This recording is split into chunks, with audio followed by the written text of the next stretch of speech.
పింకీ గురించి చంద్రు ఉష ఇద్దరు కూడా బాధపడుతూ ఉంటారు. అప్పుడు విజయాంబిక వాళ్ళ దగ్గరకు వచ్చి, తమ్ముడు నువ్వు పింకీ గురించి ఏమీ బాధపడద్దు, తప్పకుండా పింకీ మళ్ళీ మన దగ్గరికి తిరిగి వస్తుంది అని చెప్పి అంటూ ఉంటే, పింకీ తిరిగి వచ్చినంత సులువుగా మన ఇంటి పరువు తిరిగి రాదు, అలాగే అన్నయ్య గౌరవం కూడా తిరిగి రాదు అని చెప్పి అంటూ ఉంటాడు. ఇంతలో అక్కడికి రూప వస్తుంది. చందుతో, బాబాయ్ పింకీకి గోపితో పెళ్లి జరగడం వల్ల పింకీ జీవితాంతం సంతోషంగా ఉంటుంది. అదే నాన్న నిర్ణయించిన పెళ్లి జరుగుంటే ఈ పాటికి పింకీ మన మధ్య ఉండేదే కాదు అంటూ పింకీ విషం తాగాలనుకున్న విషయాన్ని చందుకి ఉషకు చెబుతూ ఉంటుంది. ఇక దాంతో వాళ్ళిద్దరూ ఒక్కసారిగా షాక్ అవుతారు. ఏంటి రూప నువ్వు అనేది, పింకీ ఆత్మహత్య చేసుకోబోయిందా అని చెప్పి వాళ్ళు అంటూ ఉంటారు.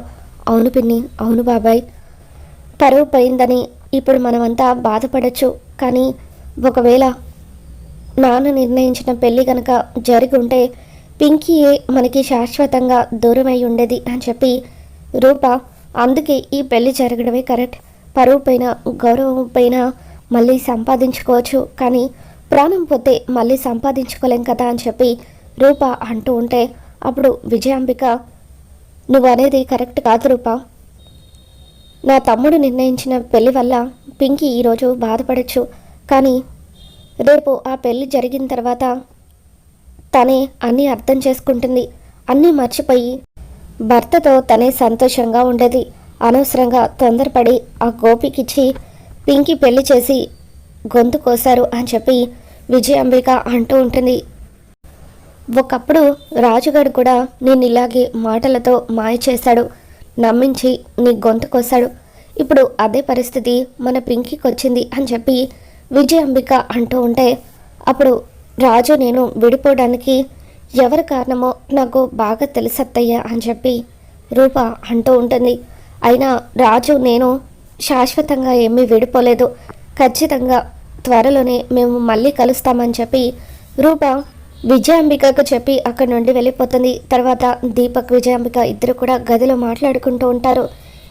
ఈ రూపం చూస్తూ ఉంటే త్వరలోనే రాజుతో మళ్ళీ కలిసిపోయేలాగా అనిపిస్తుంది. పొరపాటున తన కన్న కొడుకు బతికే ఉన్నాడన్న విషయం రూపకి తెలిస్తే అప్పుడైనా సరే రాజుతో కలిసిపోతుంది. ఇదంతా జరగకుండా ఉండాలంటే, రాజు రూప ఎప్పటికీ కలవకుండా ఉండాలంటే ఆ రాజు కొడుకు బంటిగాడు బతకూడదు, ఎలాగైనా సరే వాడిని చంపేయాలని చెప్పి దీపక్ విజయాంబిక ఇద్దరు కూడా కుట్ర చేస్తూ ఉంటారు. తర్వాత రోజు ఉదయాన్నే రూప నిద్ర లేచిన తర్వాత చనిపోయిన తన కొడుకుని గుర్తు చేసుకొని ఎంతగానో బాధపడుతూ ఉంటుంది.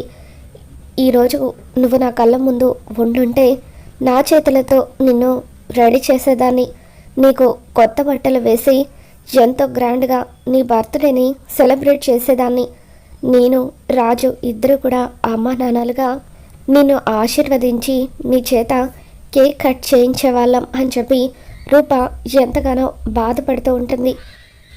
తర్వాత బాబు పేరు మీద పూజ చేద్దామనుకొని రూప ఒంటరిగా గుడికి బయలుదేరి వెళ్తూ ఉంటుంది. మరో పక్క రాజు ఇంట్లో బంటి బర్త్డే కావడంతో ఇంట్లో అంతా కూడా హడావిడిగా ఉంటుంది. బంటి కొత్త బట్టలు వేసుకొని రెడీ అయ్యి వస్తాడు. పుట్టినరోజు శుభాకాంక్షలు మనవడా అని చెప్పి ముత్యాలు, అప్పలనాయుడు వీళ్ళందరూ కూడా బంటికి పుట్టినరోజు శుభాకాంక్షలు చెబుతూ ఉంటారు. రాజు బంటి దగ్గరికి వచ్చి many more happy returns of the day Bunty అని చెప్పి అంటూ ఉంటే, థ్యాంక్స్ నాన్న అని చెప్పి బంటి ప్రేమగా రాజుని హగ్ చేసుకుంటాడు. ఇంతలో అక్కడికి రోహిణి వస్తుంది. బంటి, ఈరోజు నీ పుట్టినరోజు కదా, అందుకే నీకు ఇష్టమైన స్వీట్ నా చేతులతో నేనే స్వయంగా చేసి తీసుకొచ్చాను అని చెప్పి అందరికీ కూడా స్వీట్ ఇస్తూ ఉంటుంది. ఇక ముందుగా బంటికి స్వీట్ తినిపించి విషెస్ చెప్తుంది. థ్యాంక్ యూ ఫ్రెండ్ అని చెప్పి బంటి హ్యాపీగా ఫీల్ అవుతూ ఉంటాడు. ఇక తర్వాత పింకీ, గోపి ఇద్దరూ కూడా గదిలో నుండి బయటకు వస్తారు. పింకీ ఆశ్చర్యంగా గోపితో, గోపి ఎవరు ఈ బంటి, ఎందుకు రాజుని నాన్న అని పిలుస్తున్నాడు అని చెప్పి అంటూ ఉంటే, అప్పుడు గోపి, బండికి అమ్మ నాన్న ఎవరూ లేరు, దాంతో అన్నయ్య తీసుకొచ్చి పెంచుకుంటున్నాడు అని అంటూ ఉంటాడు. దాంతో పింకీ రూపకు పుట్టిన బాబుని గుర్తు చేసుకుంటుంది. అక్కకు పుట్టిన బాబు కూడా బతికుండుంటే ఆ బాబుకు కూడా ఖచ్చితంగా ఇదే వయసు ఉండేది అని చెప్పి పింకీ బాబుని గుర్తు చేసుకుంటుంది. తర్వాత బంటి, బాబాయ్, పిన్ని మీరు కూడా నన్ను ఆశీర్వదించండి, ఈరోజు నా పుట్టినరోజు అని చెప్పి బంటి అలా వాళ్ళ దగ్గర కూడా ఆశీర్వాదం తీసుకుంటాడు. తర్వాత రాజు బంటితో, బంటి ముందుగా మనం గుడికి వెళ్ళాలి, గుడికి వెళ్ళి అక్కడ దేవుడి దర్శనం చేసుకొని అటునుండటు నేను స్కూల్లో డ్రాప్ చేస్తాను, మీ ఫ్రెండ్స్ అందరినీ కూడా సాయంత్రం బర్త్డే పార్టీకి పిలువ అని చెప్పి రాజు అంటూ ఉంటే, తప్పకుండా నాన్న, చాలా థ్యాంక్స్ నాన్న, నా కోసం బర్త్డే పార్టీ జరిపిస్తున్నందుకని చెప్పి బంటి రాజుకి థ్యాంక్స్ చెప్తాడు. ఆ తర్వాత రాజు బంటిని తీసుకొని గుడికి వస్తాడు.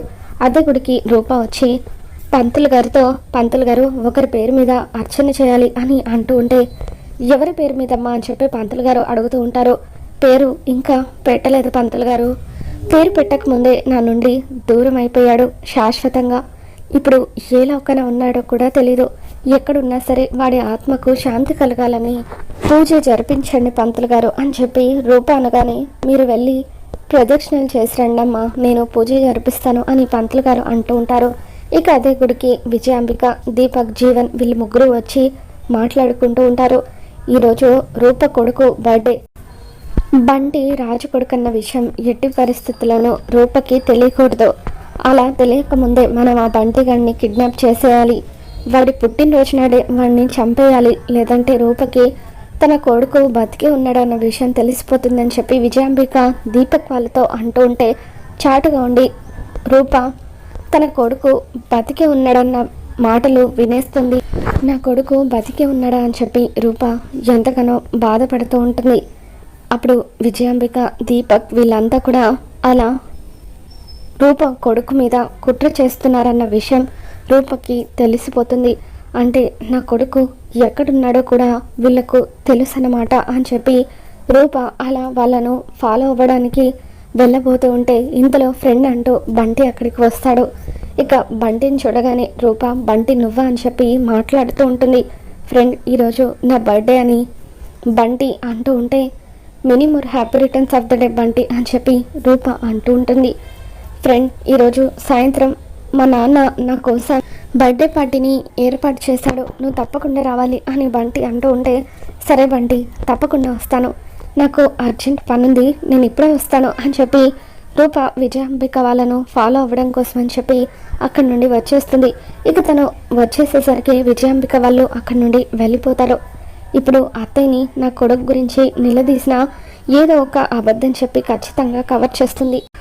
నాకు నిజం తెలిసిందంటే వాళ్ళు మరింత జాగ్రత్త పడతారు, ఎలాగైనా సరే వాళ్ళ కదలికలను గమనించి నా కొడుకు గురించి నిజం తెలుసుకోవాలని చెప్పి రూప అనుకుంటుంది. మరోపక్క బంటి రూపని బర్త్డే పార్టీకి పిలవడంతో రూప ఆ రోజు సాయంత్రం దీపం తీసుకొని, గిఫ్ట్ తీసుకొని రాజు ఇంటికి వస్తుంది. ఇక అక్కడ రాజు బంటి చేత కేక్ కట్ చేస్తూ ఉంటాడు. ఇక అలా రాజు బంటి చేత కేక్ కట్ చేయించడం చూసి రూప ఒక్కసారిగా షాక్ అవుతుంది.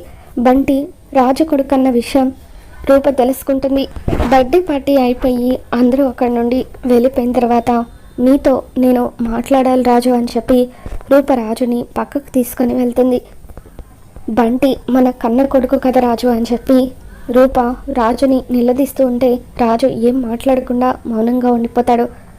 దాంతో రూప ఏడుస్తూ రాజు కాలర్ పట్టుకొని, నిజం చెప్పు రాజు, గత 6 ఏళ్ళుగా నా కొడుకు చచ్చిపోయాడు అనుకుని నేను ఏడవని రోజు అంటూ లేదు, చెప్పు రాజు, మన కొడుకు బతికే ఉన్నాడు కదా, బంటి మన కొడుకు కదా అని చెప్పి రూప అంటూ ఉంటే, ఒకప్పుడు మీ చేతులతో మీరే మన కొడుకుని చంపేయమన్నారు కదా అమ్మాయి గారు, మరి ఇప్పుడు ఎందుకు ఇలా లేని ప్రేమని నటిస్తున్నారని చెప్పి రాజు అంటూ ఉంటాడు.